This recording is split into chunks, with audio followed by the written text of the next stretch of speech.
இப்போ 2 நாளைக்கு முன்னாடி ஒரு இசை வெளியீட்டு விழா, பனை என்ற திரைப்படத்தின் இசை வெளியீட்டு விழா.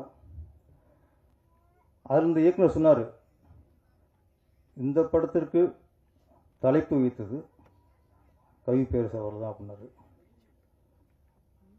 இப்போ இந்த வேட்டைக்காரி படத்தின் இயக்குனர் காளிமுத்து சொல்லும் போதும் இந்த படத்துக்கும் டைட்டில் வச்சது கவி பேரரசு அவர் தான் சொன்னார் அப்படி சொன்னார்.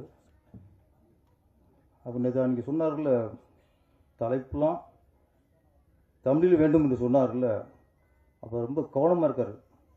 தான் பாடல் எழுதும் படத்திற்கு தமிழ் தலைப்பு தமிழ் இருக்குன்ட்டு அவரே இல்லை தலையிட்டார். இப்போ கவிப்பேரரசு தலையிடனா இன்னும் மோசமாக போக முடியும் தலைப்போட விஷயம். அப்போ நான் இன்னொரு விஷயத்த ஒரு உண்மையை சொல்லி ஆகணும். என்னோட முதல் படம் திருப்பாச்சி. அந்த திருப்பாச்சி என்ற டைட்டில் தந்தவரும் கவிப்பேரரசு அவர் தான். திருப்பாச்சி கதையை விஜய் சாரிடம் சொல்லி அப்போ அதுக்கு வேறு டைட்டில் வச்சுருந்தேன். அந்த டைட்டில் விஜய் சாருக்கு ஓகே, ப்ரொடியூசர் சவுதி சாருக்கும் ஓகே, நல்லா இருக்குட்டாங்க. அப்போ அந்த டைட்டில் வச்சு டிசைன்லாம் பண்ணியாச்சு. அந்த டைட்டில் பதிவு பண்ண போகும்போது அந்த தலைப்பை இன்னொருத்தர் பதிவு பண்ணி வச்சுருக்கிறாரு. எவ்வளோ கேட்டு பார்த்தோம், அவர் கொடுக்கல.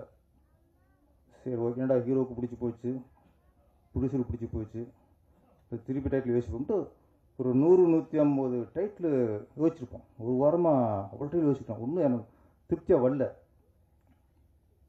திருப்தியாக இல்லாமல் விரக்தி தான் வந்துச்சு நம்மளுக்கு. அப்போ டிஸ்கஷன் ரூமில் இந்த சீன்லாம் பேசிட்டு இடையில டிவி ஆன் பண்ணி ரிலாக்ஸேஷன் சாங்லாம் கேட்போம். டிவியில் ஆன் பண்ணும்போது ஒரு பாடல், திருப்பாச்சி அருவால தூக்கிக்கிட்டு வாடா வாடா, சிங்கபத்த பிள்ளை என்று பேரெடுக்க வாடா வாடான்னு பாடல் பிடிச்சேன். திருப்பாச்சி, அவன் கதையோட கதாநாயகன் அருவா செய்கிறவன். திருப்பாச்சி அருவாள் தூக்கிட்டு வாடா வாடனார்ல, அந்த அருவா நான் தூக்கிட்டேன். இதை விட ஒரு டைட்டில் இந்த படத்துக்கு கிடைக்காது.